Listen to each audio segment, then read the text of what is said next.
ఓం గంగణపతే నమ ఐం సరస్వత్యే నమ శ్రీమాత్రే నమ క్రీం క్రీం మహాకాళికాయ నమ ఓం నమ శివాయ శివాయ గురువే నమ ఓం నమ భగవతే అరుణాచలేశ్వరాయ నమ శ్రీరామ జయ జయ రామ రామాయ నమో నమ ద్రాం దత్తాత్రేయాయ నమ క్లీం కృష్ణాయ గోవిందాయ గోపీజనవల్లభాయ శ్రీకృష్ణ పరబ్రహ్మణే పరంజ్యోతిషే నమో నమ క్రీం మహాకాళికాయ నమో నమ జయ గురు దత్తాత్రేయాయ నమ శ్రీ బగలాముఖి దేవి నమో నమ యూట్యూబ్ ప్రేక్షకులకి అందరికీ కూడా నమస్కారం అండి. నేను పాలపర్తి గురునాథ శర్మ జ్యోతిష్యం వాస్తు సిద్ధాంతిని మీకంతా కూడా ఈ యొక్క గ్రహాల యొక్క స్థితిగతి కలియిక వాటి ప్రభావం అంతా కూడా జ్యోతిష్య శాస్త్ర ప్రామాణికంగా అంతా కూడా విశ్లేషణ చేయడం జరుగుతుంది. ఈ రోజున మనం చెప్పబోయే టాపిక్ ఏంటిదంటే ప్రధానంగా శనీశ్వరుడి యొక్క కారకత్వాలంతా కూడా విశ్లేషణ చేయడం జరుగుతుంది. ప్రధానంగా శనీశ్వరుడి యొక్క దోషాలంతా కూడా ఏ రకంగా ఉంటాయి మేషాది ద్వాదశ రాశుల వాళ్ళకి జన్మజాతకం ప్రకారంగా. ప్రధానంగా చూసుకుంటే శనీశ్వరుడు అంతా కూడా కర్మఫలదాతగా చెప్పడం జరుగుతుంది.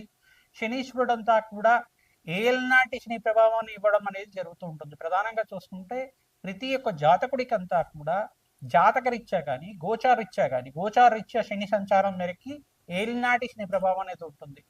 అంటే ప్రధానంగా చూసుకుంటే ఏ స్థానంలో శని సంచారం అయినప్పుడు గోచారరీత్యా ఏ స్థానం అంటే తమ రాశి నుంచి వెనకాల రాశి దాన్ని లెక్కగా చేసుకోవాల్సి ఉంటుంది.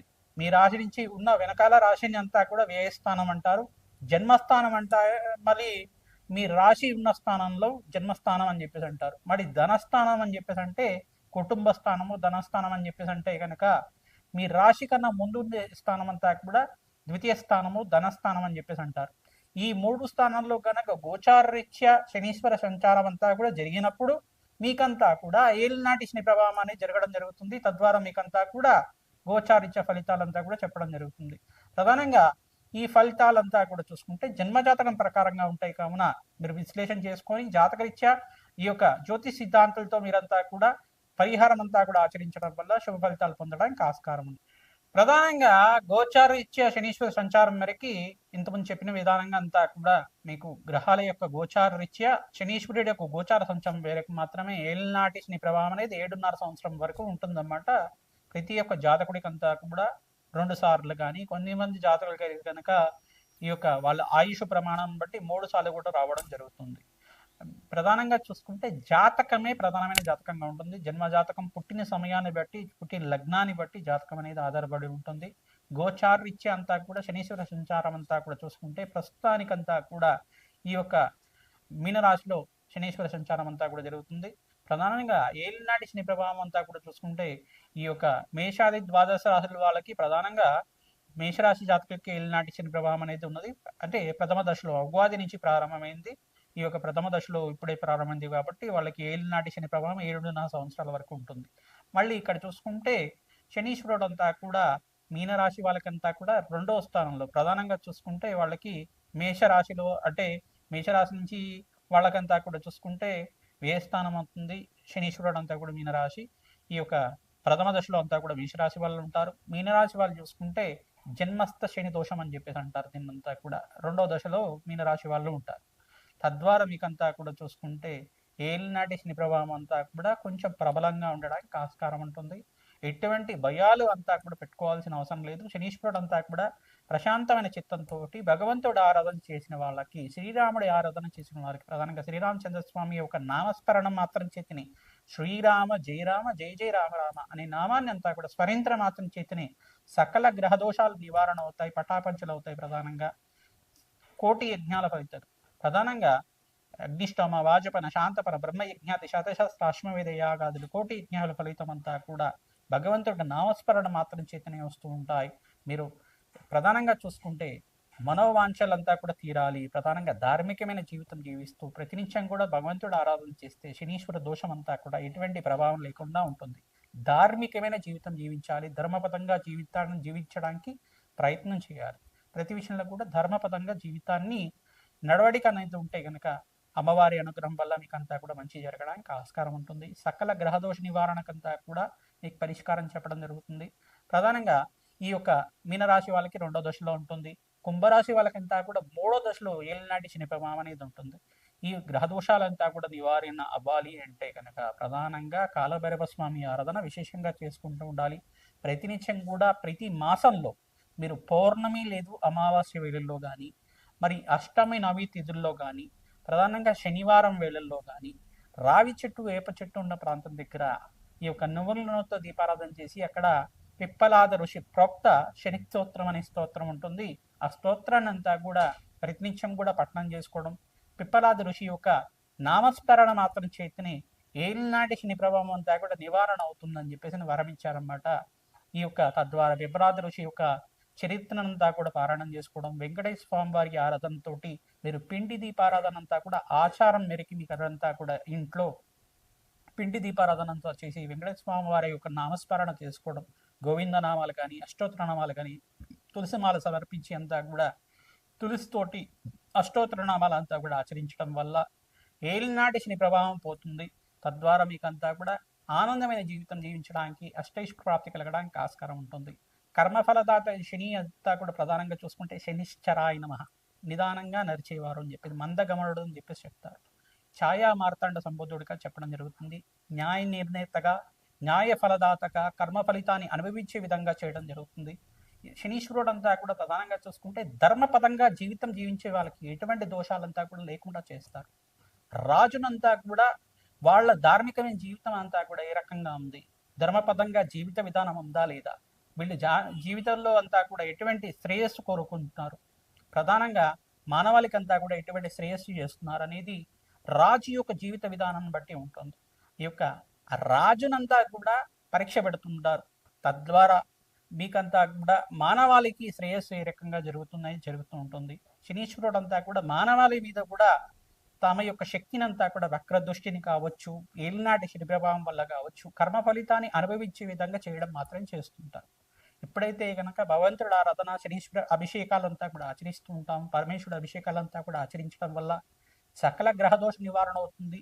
మీరు చేసుకున్న కర్మ ఫలితాన్ని అంతా కూడా దుష్కర్మలు ఏమైనా పూర్వజంలో చేసుకుని ఉంటే తెలిసి కానీ తెలియకుండా కానీ సకల గ్రహదోష నివారణ జరుగుతుంది, సకల పాప విముక్తి అవుతుంది, సకల పాపాలంతా కూడా పటాపంచలు అవ్వడానికి ఆస్కారం ఉంటుంది. ఈ యొక్క స్తోత్రాలంతా కూడా పఠనం చేసుకుంటూ ఉండాలి. శనీశ్వర ఈ యొక్క కవచాన్ని ప్రతినిత్యం కూడా పారాయణం చేసుకోవడం, హనుమత్ కవచాన్ని పారాయణం చేసుకోవడం వల్ల, ప్రధానంగా సుందరాకాండ పారాయణం అంతా కూడా ప్రవచనంలాగా ప్రతినిత్యం కూడా వినడం వల్ల తద్వారా మీకంతా కూడా శనీశ్వర దోష నివారణ జరగడానికి ఆస్కారం ఉంటుంది. ప్రధానంగా బాలకాండని, రామాయణంలో బాలకాండనంతా కూడా వినడం వల్ల మీకు సకల గ్రహదోష నివారణ అవడానికి ఆస్కారం ఉంటుంది. సీతారాముల కళ్యాణ ఘట్టానంతా కూడా ప్రతినిత్యం కూడా పారాయణం చేసుకోవాలి. ప్రధానంగా సీతారాముల కళ్యాణం అంతా కూడా ఏ రకంగా జరిగిందని ప్రవచనంలాగా వింటూ ఉండడం వల్ల ఏలినాటి శని ప్రభావం అంతా కూడా నివారణ అవుతుంది, సంతాన అభివృద్ధి కలుగుతుంది, సత్సంతాన యోగం కలుగుతుంది, శీఘ్ర కళ్యాణ యోగం కలగడానికి ఆస్కారం ఉంటుంది, వంశాభివృద్ధి కలగడానికి ఆస్కారం ఉంటుంది, అష్టైశ్వర ప్రాప్తి కలగడానికి ఆస్కారం ఉంటుంది.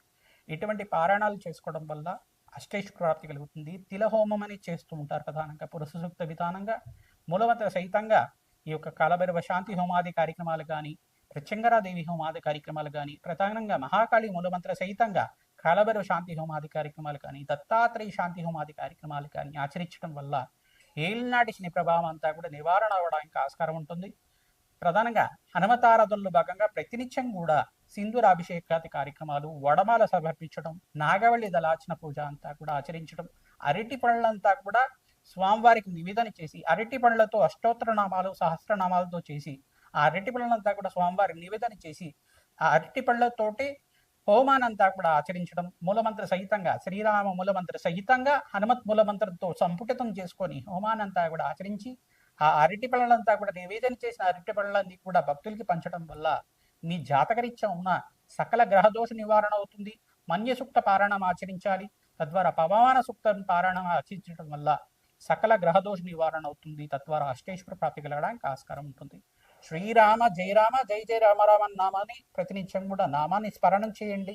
తద్వారా నామస్మరణ చేసుకుంటూ హనుమత్ ఆలయంలో ప్రదక్షిణాలు చేయడం, ప్రధానంగా శ్రీరామచంద్ర స్వామి ఆలయంలో కూడా ప్రదక్షిణాలు ఆచరించడం, ప్రతినిత్యం కూడా నవగ్రహాలకి 27 ప్రదక్షిణాలు చేయడం వల్ల మంచి పుణ్యం కలుగుతుంది, సకల గ్రహదోష నివారణ అవుతుంది. ఏలినాటి శని ప్రభావం, అర్ధాష్టమ శని ప్రభావం అంతా కూడా నివారణ అవడానికి ఆస్కారం ఉంటుంది. ప్రధానంగా ధనుస్సు రాశి జాతకులకంతా కూడా చూసుకుంటే దృష్టి అనేది పడింది. ప్రధానంగా దశమ దృష్టి అంతా కూడా ధనుసు రాశి జాతకులకంతా కూడా పడింది. సప్తమ దృష్టి అంతా కూడా కన్యారాశి వాళ్ళకంతా కూడా పడింది. ఈ గ్రహదోషాల నివారణ అంతా కూడా కలగడానికి మీకు అంతా కూడా గ్రహదేవతల అనుగ్రహం కావాలి. ప్రధానంగా శనీశ్వరుడు అంతా కూడా మీకు అనుగ్రహించడానికి ప్రతినిత్యం కూడా శనీశ్వరుడికంతా కూడా ప్రీతికరంగా శనీశ్వరుడికి ఈ యొక్క తైలాభిషేకము తిలదానం చేయించుకోవడం వల్ల శుభమైన ఫలితాలు పొందడానికి ఆస్కారం ఉంటుంది. తద్వారా మీకు కర్మ ఫలితాన్ని నుంచి బయటపడి అదృష్ట యోగం కలిసి రావడానికి శనీశ్వరుడు అనుగ్రహం ఆశీర్వాదం వల్ల మంచి ఫలితాలు పొందడానికి ఆస్కారం ఉంటుంది. శనీశ్వరాయ నమః. దత్తాత్రేయాయ నమః. తులారాశి తులాలగ్న జాతకులకి జాతకరీత్యా ఉన్న మీకు శనీశ్వర గ్రహదోష నివారణ అంతా కూడా ఆచరిస్తూ ఉండాలి. జన్మజాతకంలో కనుక ఈ స్థానాల్లో కనుక శనీశ్వర దోషకారిగా ఉంటే, జాతకరీత్యా ఎటువంటి స్థానాల్లో ఉంటే కనుక మీకు శనీశ్వర దోషకారిగా ఉంటారో అనేది జాతకాన్ని అంతా కూడా విశ్లేషణ చేసుకుంటే మాత్రం తెలుస్తుంది. ప్రశ్నావళి జాతకం దత్తనాడి ప్రకారంగా జన్మజాతకం ప్రకారంగా అంతా కూడా వేదిక జ్యోతిష ప్రామాణికంగా అంతా కూడా మీకు నిర్ధారణ చేసుకొని మీకు శనీశ్వరుడు ఇక్కడ దోషకారిగా ఉన్నారు, ఈ యొక్క మిత్రగ్రహమైన శనీశ్వరుడు అంతా కూడా దుస్థానంలో పాపగ్రహంతో పాటు కలిసి ఉన్నారు, ఈ ప్రభావం అంతా కూడా శనీశ్వర ప్రభావం వల్ల జరిగిందని నిర్ధారణకు వచ్చిన తర్వాత దానికి జపాలు హోమాలు అంతా కూడా ఆచరించుకోవడం, పంచమాధిపతి ప్రధానంగా అత్యంత యోగకరంగా ఉండాలి, మీకంతా కూడా మంచి ఫలితాలు ఇవ్వడానికి ఆస్కారం ఉంటుంది. జాతకరీత్యా మీ జాతకరీత్యా తులాలగ్న జాతకులు అయితే కనుక లగ్న ప్రకారంగా నీలం రాయినంతా కూడా శనీశ్వరుడు అంతా కూడా శుభస్థానాల్లో ఉంటే కనుక నీలం రాయినంతా కూడా కుడి చేతి మధ్యవేలికంతా కూడా ధారణ చేయడం అత్యంత శుభమైన ఫలితాలు. జాతకాన్ని చూసుకున్న తర్వాత ఈ పరిష్కారాన్ని ఆచరించుకోవడం వల్ల అత్యంత మంచి ఫలితాలు పొందడానికి ఆస్కారం ఉంటుంది. సం శనీశ్వరాయ నమః నామాన్ని ప్రయత్నించడం కూడా జపాన్ని ఆచరించడం వల్ల అత్యంత శుభమైన ఫలితాలు పొందడానికి ఆస్కారం ఉంటుంది. ప్రధానంగా శనీశ్వర గ్రహం అంతా కూడా కర్మ ఫలదాతగా చెప్పడం జరుగుతుంది. పూర్వజన్మలో చేసుకున్న ఫలితాలంతా కూడా అనుభవించే విధంగా ఇక్కడంతా కూడా కర్మ నిర్ణేతగా, కర్మ న్యాయ నిర్ణేతగా, కర్మ ఫలదాతగా చెప్పడం జరుగుతుంది. ఛాయా మార్తాండ సంభూతుడిగా చెప్పడం జరుగుతుంది. ప్రతినిత్యం కూడా సూర్యనారాయణ స్వామి అనుగ్రహం కోసం ప్రతినిత్యం కూడా నమస్కారాలు చేసుకోవడం వల్ల ఇక్కడ శనీశ్వర గ్రహదోష నివారణ అవ్వడానికి ఆస్కారం ఉంటుంది. ప్రధానంగా అరుణ పారాయణం చేయించడం, ప్రధానంగా శనీశ్వర గ్రహదేవతకు ప్రీతికరంగా మీరంతా కూడా కవచాన్ని పారాయణం చేయించడం, హనుమత్ కవచాన్ని పారాయణం చేయించడం, అన్యసూక్త పారాయణం చేయించడం, ప్రధానంగా సూర్య నమస్కారాలు ఆచరించడం వల్ల సకల గ్రహదోష నివారణ అవడానికి ఆస్కారం ఉంటుంది. దీర్ఘకాలికమైన అనారోగ్య బాధలతో బాధపడుతుంటే కనుక ఎటువంటి రోగ బాధలంతా కూడా పోవడానికి ఆస్కారం ఉంటుంది అరుణ పారాయణం చేయిస్తే. తద్వారా సకల గ్రహదోష నివారణ అవడానికి ఆస్కారం ఉంటుంది. శనీశ్వర కవచాన్ని కూడా పారాయణం చేయించాలి. హనుమత్ కవచాన్ని పారాయణం చేయించడం, శ్రీరామ మూలమంత్ర జపము, శ్రీరామ కవచం అంతా కూడా పారాయణం చేయించడం వల్ల అత్యంత శుభమైన ఫలితాలు పొందడానికి ఆస్కారం ఉంటుంది. ప్రధానంగా మాతంగేశ్వరి దేవి ప్రీతికరంగా మూలమంత్ర సహితంగా జపము హోమాది కార్యక్రమం ఆచరించడం వల్ల సకల గ్రహదోష నివారణ అవుతుంది. ప్రధానంగా శనీశ్వర గ్రహదోష నివారణ అవడానికి ఆస్కారం ఉంటుంది.